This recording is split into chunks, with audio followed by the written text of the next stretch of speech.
Welcome to all listeners listening to Season 2, Episode 24 of The Great Sources. Today's share is called What Makes Eretz Yisrael Special?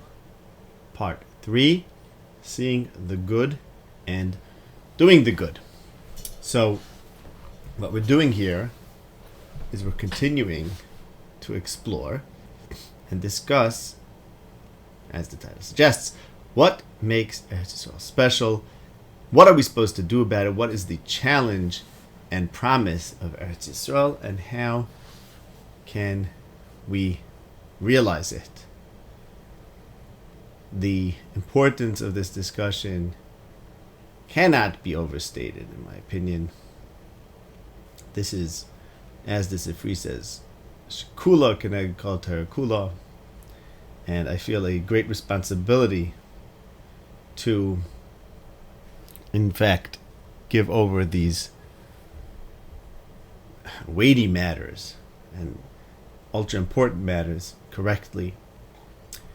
And that's why I said when we started going through this, I said we're going to give this the adequate amount of time and talk things through. And it's not the kind of thing that you can just say in a sentence or a paragraph or even one share. It's something we have to really delve into and think about and make karvei lecha, make it relatable, make it meaningful and doable. So that's what we want to do. So to sum up what we discussed in the first two episodes of this, let's call it a sub-series, because we're learning all about Eretz Yisrael, and now we're learning about what is Eretz Yisrael all about? Why is it so special to the Torah? And like I said, we have to know this. This is really Aleph Beis. It's so basic, and yet it's also something that really requires a lot of thinking, a lot of learning in order to understand. And what we discussed so far is that the essence of what Eretz Yisrael is all about is summed up in that first pasuk, where Avraham Avinu is told to go off to the land, Asher Areka,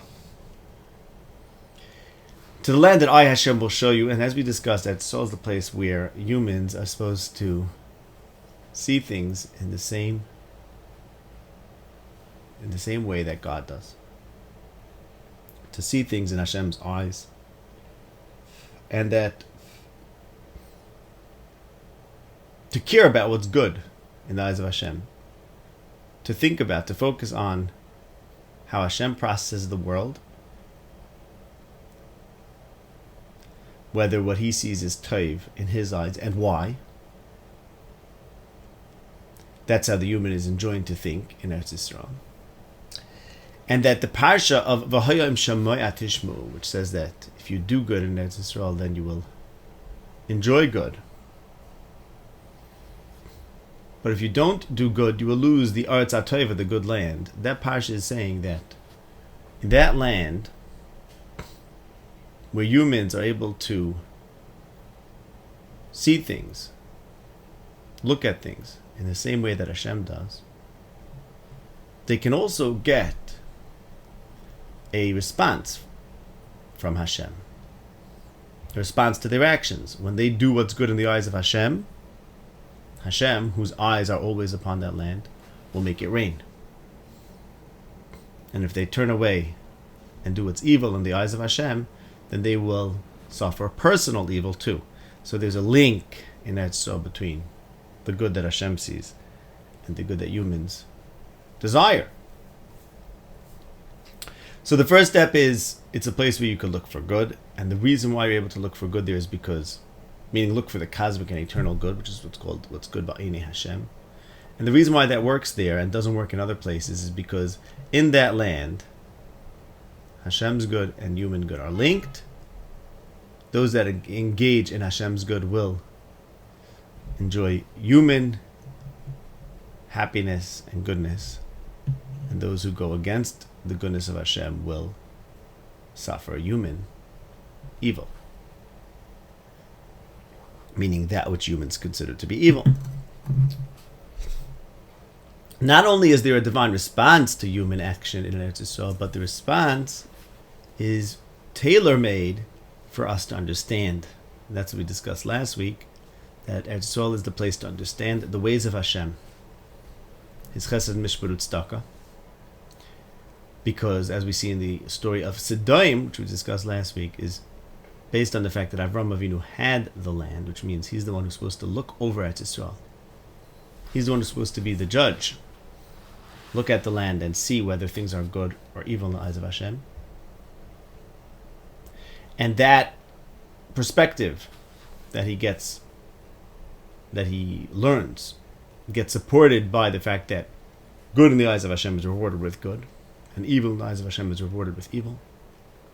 And in the measure that makes sense to him. So that Hashem takes his attributes of justice, chesed, mishpat, tzedakah, and he puts them on a human scale. That's the story of Sodom. Hashem would have punished Sodom with collective punishment, and Avram argues that humans cannot understand that. They can only understand localized punishment. The Rasha shouldn't die for the sin of the tzaddik. If there are enough tzaddikim, then the city should be spared. We're not going to go into the detail of that. The point is that Hashem responds to humans, responds to their actions of goodness, doing the good b'nei Hashem with giving them good, and the reverse. And he responds in a way that will be understandable to the human beings, so that the idea of what's good b'nei Hashem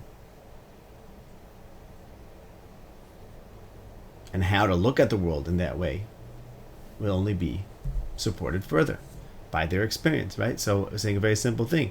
You walk through the country and you start thinking, that's good in the eyes of Hashem, that's bad. And you talk about it, and everyone talks about it. And that becomes what we think about. So if that becomes what we think about, then the whole society is concerned with chesed, mishpat, tzedakah, those things that are good in the eyes of Hashem, what Hashem cares about, so to speak. That's what we care about, is going to be a response from heaven. Those who are engaged in the good will be rewarded, and those who are engaged in the evil will be punished. And they will be punished and rewarded in a way that makes sense to people and will support their idea of what's good in the eyes of Hashem and how that's the most important thing. That is what the Torah teaches us about Eretz Yisrael. Now, it's very important to stress, and I want to explore this a little more and think about this a little more, exactly what this means, what would it look like, how can we do this? Remember last week I said, no reason to wait till you're living in Eretz Yisrael, we have to start doing this outside of Eretz Yisrael. We should do this wherever we can. So I want to really think about what this is, how to do it, and what we should start doing. But the first thing is I want to stress that there's a little bit of confusion here, because sometimes people think about, okay, what's good in the eyes of Hashem, oh, you mean the mitzvahs. And what's bad in the eyes of Hashem is you mean the averis. And we're not talking about that specifically. What we're talking about when we talk about the good in the eyes of Hashem, we're talking about Hashem's actions, all of his actions. All of Hashem's actions, which includes the whole of creation and the whole of history. Everything is Hashem's actions, and therefore everything can reflect on Hashem's essence. As the Rambam teaches in the Moreh Nevuchim, we know Hashem through his actions. Chovos HaLevavos says that too. We understand Hashem's midas, obviously, through observing and understanding his actions. So what we're talking about when we're talking about understanding what's good in the eyes of Hashem, we are not talking about Torah and mitzvahs. Okay? Specifically. Torah and mitzvahs fits into that in a certain place. It's pretty complicated how, but that's not the focus here. So I want to explain to you what the focus is specifically. What does it mean to see Hashem's goodness? What exactly are we supposed to be doing? Like, okay, sounds beautiful. How do you do this? How would a person do this? What is this person that I'm describing? How is he going to be different than normal people, let's call them, or the usual people that don't engage in this kind of thinking? What exactly are we talking about? What is the idea of Eretz Yisrael, and what is the Bechinas Eretz Yisrael, which I'm encouraging you to start doing now, even if you unfortunately don't live in Eretz Yisrael? So here's the idea. And also, of course, how is this going to make this society that's such a wonderful society of Chesed, Mishpat, Tzedakah? So we have this sense of goodness, okay? Everyone has a sense of what's good. And that sense is a very, very important sense, because the sense of what's good is the most fundamental and basic sense that we have and how we orient ourselves to reality. Everything we do is basically rooted in the sense of good, which means when we do something, we don't typically have to force ourselves to do something. We don't have to convince ourselves to do something. If we have that sense that this thing is good, then that's our motivator to do it. So there's a good sense. There's a sense within our psyche that something is good and right and proper. And once we have that sense, we do it. And if that sense is flawed, and we are, like the Navi says, if we are those people who say toiv to ra and ra to toiv, then we're in big trouble, because that toiv sense is at the heart of human activity. Now, right, we think something is good and we do it.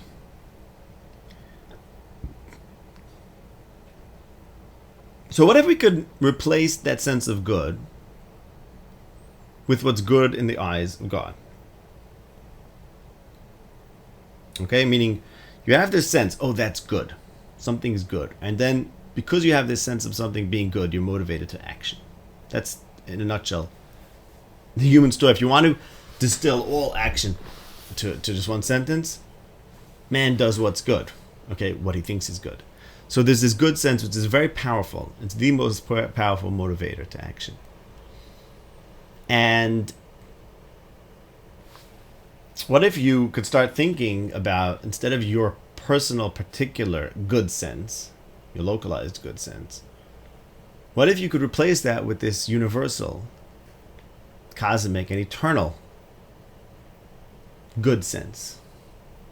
Which is what we mean when we talk about thinking about what's good in the eyes of Hashem. It means, like, okay, same way you know something's good and you do it, or the fact that you think it's good motivates you to do it. What if you start thinking about Hashem's goodness sense? The fact that there's this super sense of good that encompasses not just what is particular to you, but actually encompasses all of reality.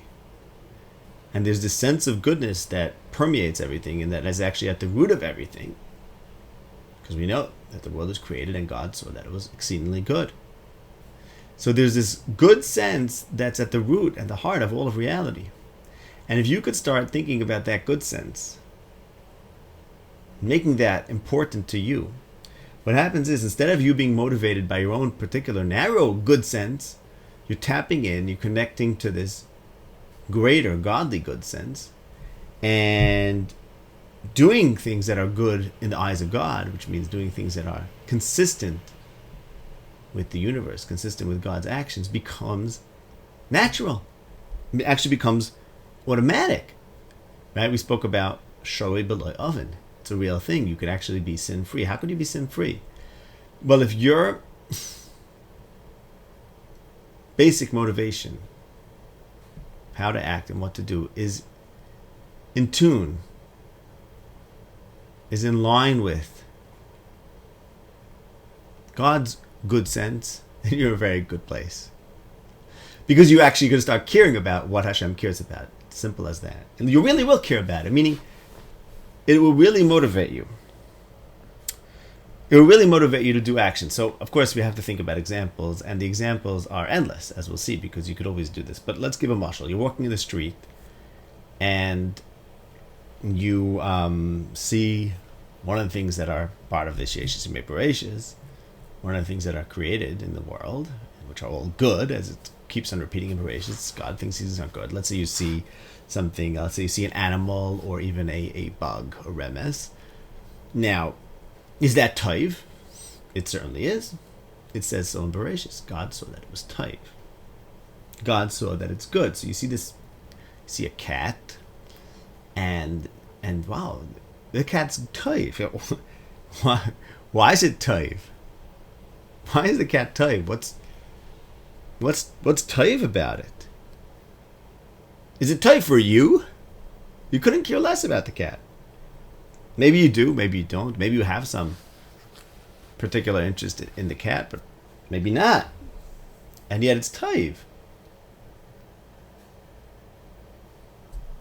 It's taiv in the eyes of God that there should be animals, that there should be species of animals who reproduce and live and fill the earth and do their thing. That's taiv. That is taiv. And if you think about that, and it's not about thinking about why it's taiv, just think about the fact that this reality is taiv in the eyes of Hashem. Just dwell on that.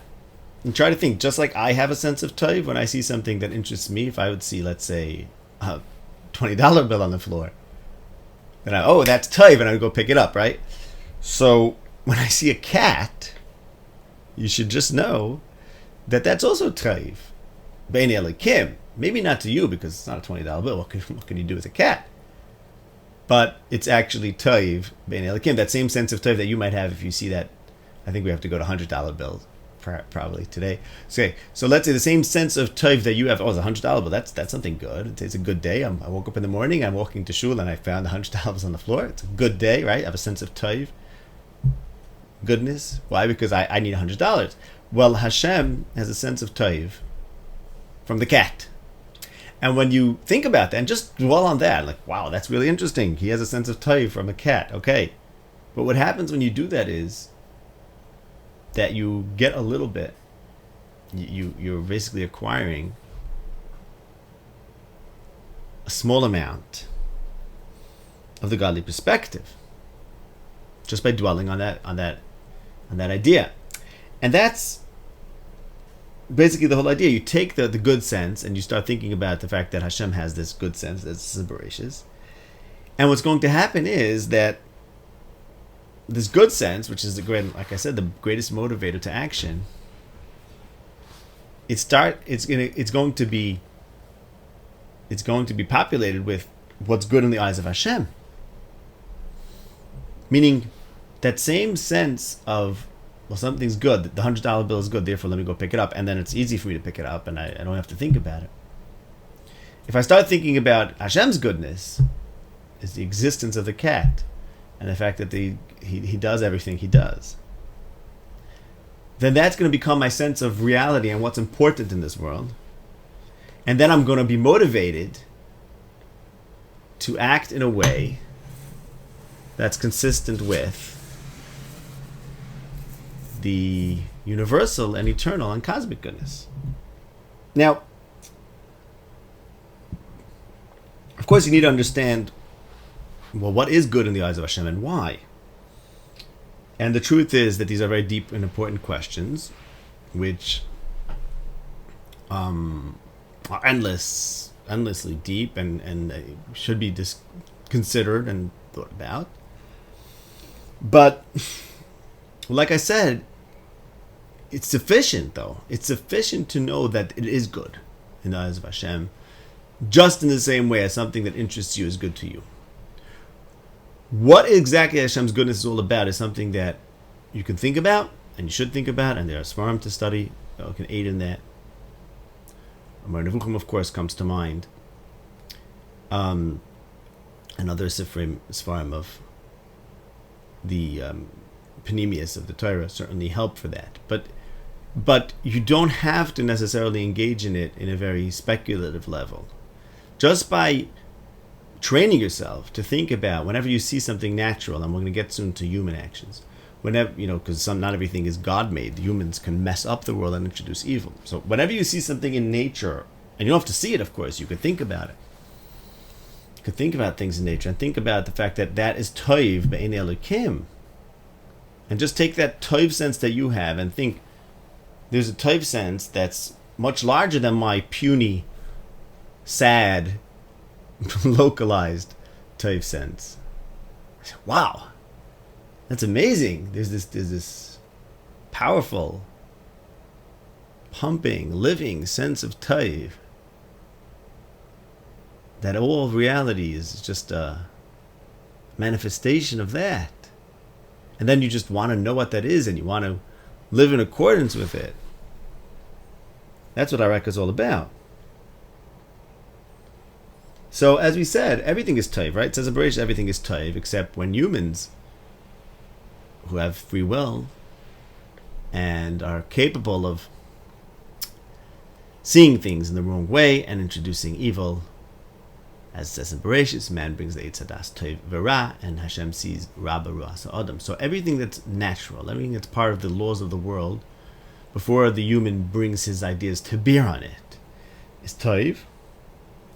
And that's it. It's very simple. If you always insist on thinking in that way, thinking, okay, what does God think about this? In other words, how does God see this as being Tov? Or look, God sees this as being Tov. Then you'll know some of Hashem's Tov. Humans introduce evil because they only care about what's good for them. They don't care about the cosmic and eternal and universal good. So when you think about this, what's this going to do to you? So first of all, as we said, you're going to be motivated to do Tov. And what's going to happen also is, and now let's get to Chesed, Mishpat, Tzedakah, more about that, specifically Mishpat. If you see someone doing Ra, and what does that mean now? Now we have a definition, by the way. What does that mean someone's doing Ra? That means if someone's doing an action which is inconsistent with what you might call natural law. Someone's doing something which is inconsistent with what's Tov Be'ein Elokim.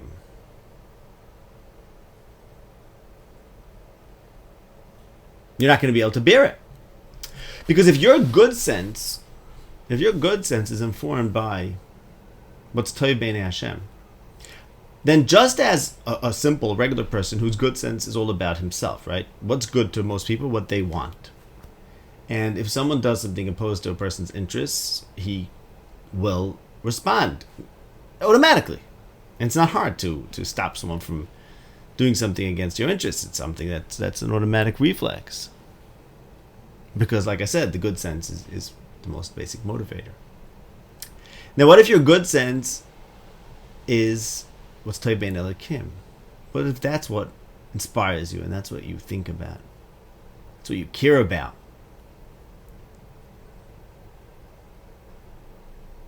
That's what is at the heart of your whole psyche. Then when someone does something in opposition to that, which is Ra, you won't be able to bear it.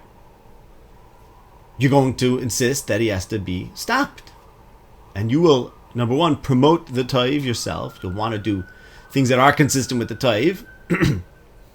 And you'll be getting it right instead of thinking about your own personal, selfish Tov. You'll be thinking about the Tov of Hashem.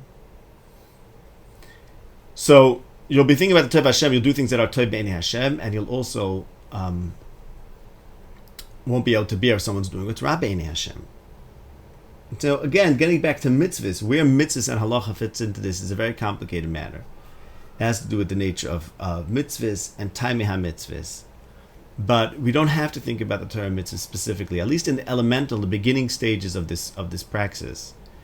In the beginning stages of trying to live up to this one word in the Torah of our Eko, and to try to do this great avodah of our Eko, of seeing things in Hashem's ways, it's sufficient anytime you can to think about, whenever you're able to think about how Hashem thinks about His world in general, really about Bereshit Parak Aleph and Hashem's actions through the world, through creation, through what exists, as being a reflection of what He considers to be Tov.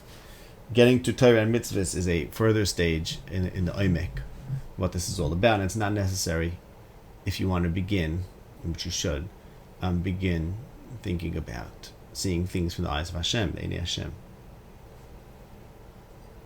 Now let's think, what's the society going to look like? Imagine what the society is going to look like.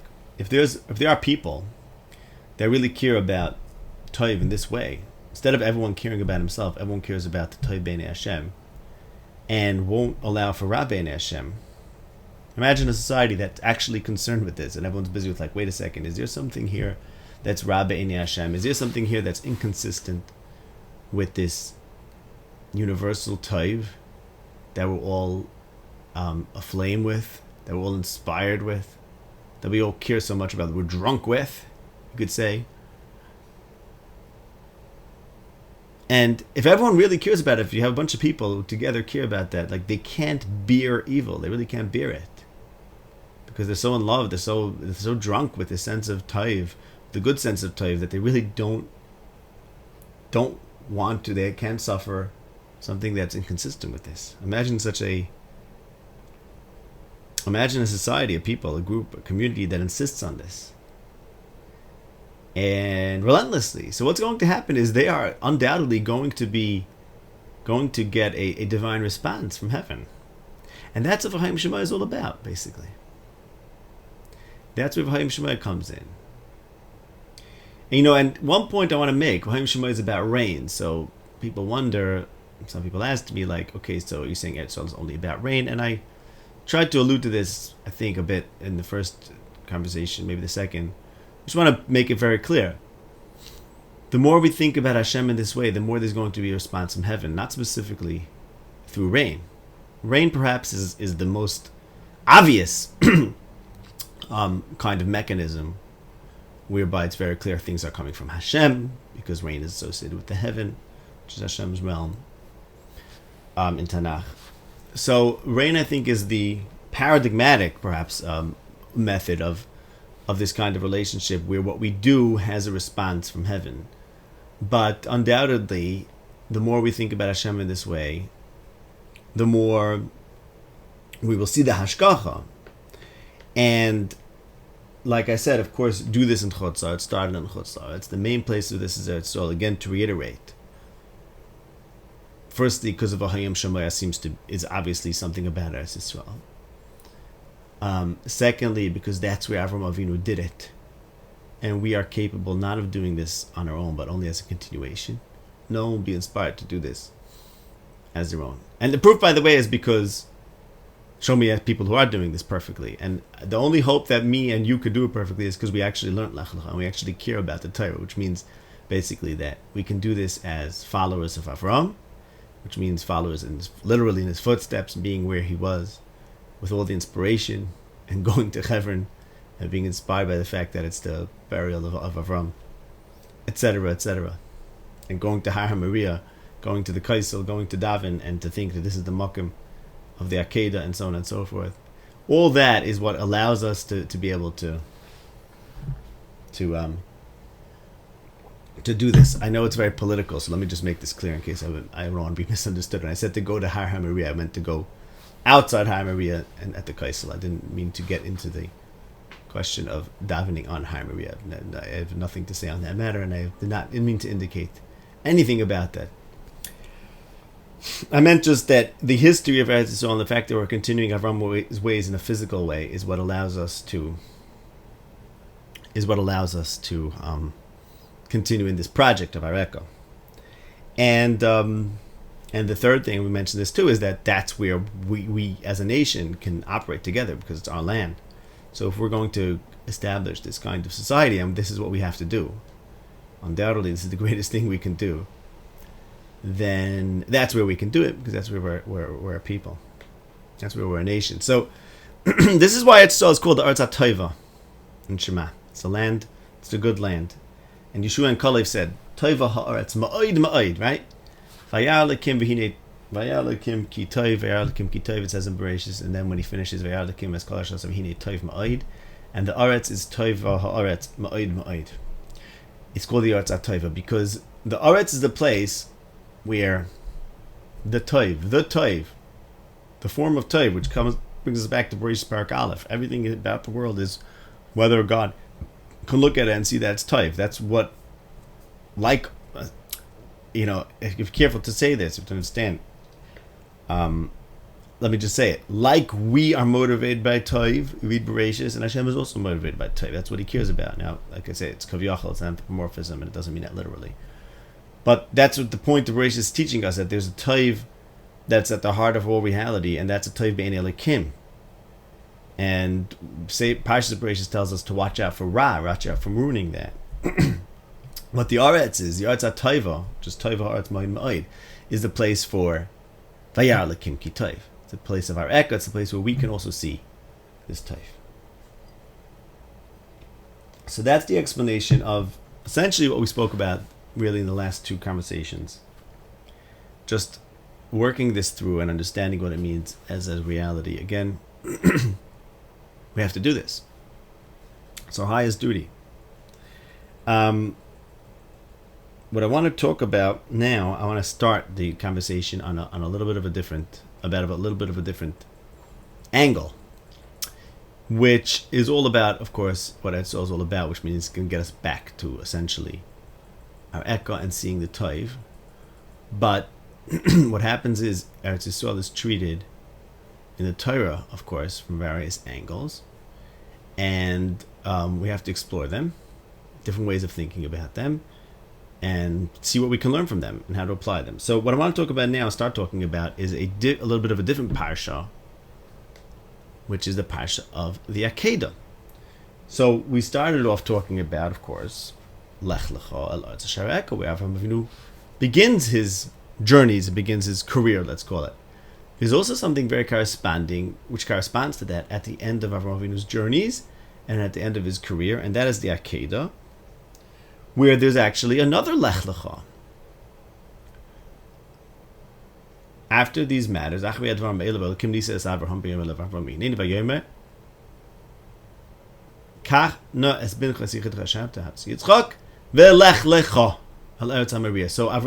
told Avram Lech Lecha twice. Once to go to Eretz Yisrael, land of Canaan, Eretz Asher Eka, and a second time to go to Eretz HaMoriah. So there's two Lech Lechas, which makes perfect sense, because in as much as Avraham Avinu's life is about going someplace, and that's the land of Canaan. Now the land of Canaan has, of course, the land is Kaddish, and then there's also the higher Kedusha is that the Beis HaMikdash is Kaddish within Eretz Yisrael. So in the life of Avram, we have those two journeys, Lech Lecha Eretz Asher Eka and Lech Lecha Eretz HaMoriah. So, well, if the beginning of the journey is about going to the land and seeing it with the eyes of Hashem, does the second Lech Lecha somehow complete that? Does the story of the Akedah complete this spiritual journey of going to Eretz Asher Eka?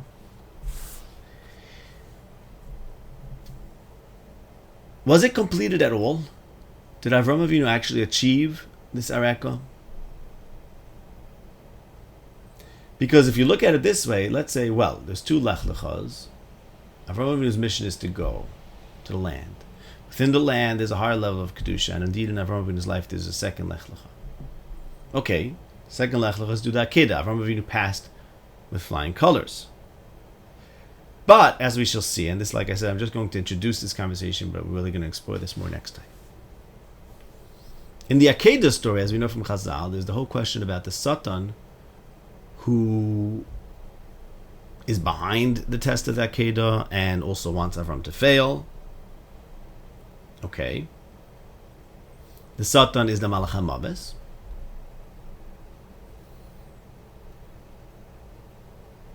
And of course, the Akedah is a question about life and death. Will Yitzchak die? Now, Yitzchak didn't die, and the Akedah seemed to be successful, and the Satan seems to have been vanquished. But as we know, someone did die immediately after the Akedah due to the Satan, and that's Sarah Imenu. That's what Chazal teach us. So if you look at the Akedah story that way, there's this battle with the Satan, who is the master of death, and wants someone to die, and says Yitzchak has to die, and then it requires a test, wants Avram to fail. Did he win? Did the Satan win? Well, he got something. He didn't get Yitzchak, but he got Sarah. Okay, interesting. And then what happens? Well, then there's a whole conversation about acquiring land in Eretz Yisrael. Whoa! Land in Eretz Yisrael, that's very important. In fact, that's what Lech Lecha is about, going to Eretz Yisrael, and then another Lech Lecha, going to Eretz HaMoriah, and then the next thing that happens is he actually gets a piece of land. But what piece of land does he get? A burial plot. So it seems like the Lech Lecha, where he's supposed to go off to land, has a certain anticlimactic climax, where he ends up getting some land, but he gets a burial plot. These are all ideas that we're going to discuss in the next conversation, I just want to introduce you to where we're going. Another thing we're going to see, so what I showed you so far is that Akedah is part of the story of Lech Lecha.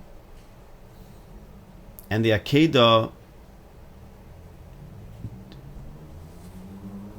in a certain way, seems to have not been a perfect success, let's say. And in fact, the land theme that the Akedah is continuing, because it's the next Lech Lecha, seems to have a very interesting ending. Avraham Avinu gets land, but he gets a burial plot. He gets a place of death. Another thing we're going to see is that there's a question in the Akedah, and this is another way of framing the question of Eretz Yisrael. The question is whether we can have heaven on earth. And that has to do with vanquishing the Satan. That has to do with seeing things in the eyes of Hashem, as you can imagine, because we're talking about making earth into a divine place. Whether it's a place that the Satan has any hold. These are all ideas that come out in the Akedah. And again, to the extent that the Akedah perhaps didn't succeed fully, suggests that the question of whether one can achieve Lech Lecha, one can achieve the holiness of Eretz Yisrael, was never finally settled. And what we're going to see further is that this very question of whether Avram's journey of Lech Lecha L'Eretz Shareka, whether it came to a failure of an end, and therefore it's just inaccessible, or whether it remains to be continued, that is actually the question that the Meraglim were out to determine. We talked about we need to fix the sin of the Meraglim, so we have to understand what the Meraglim is all about. What we'll see is that Re'isem es Aretz Mahi, the mission of the Meraglim, to see what the Aretz is. And the fact that they went to Chevron, right? Chevron is the place where the Avos are buried. It's essentially, as I'll show you, is a continuation of the Akedah story. Which means that the question of whether we can achieve this greatness of Eretz Yisrael, and we can only do it because we continue Avram. There's no other way to do it. There's no other way to do it. And the Meraglim were sent to determine, well, can we really continue what Avram did? Well, Avram perhaps failed because he ended up in death. And I know what I'm doing now is really just throwing out all these ideas. I'm sure it obviously has to be worked out and made sense of. But I want to give you a little bit of a sense of what we're going to look into, and a little bit of a sense of what it means to make a land divine, to transcend death, and to beat the Satan. All these things we're going to explore fully, bli neder, until we get to the point where we can apply this. We can put it into effect, because if not us, no one else will. This is our holy and great mission.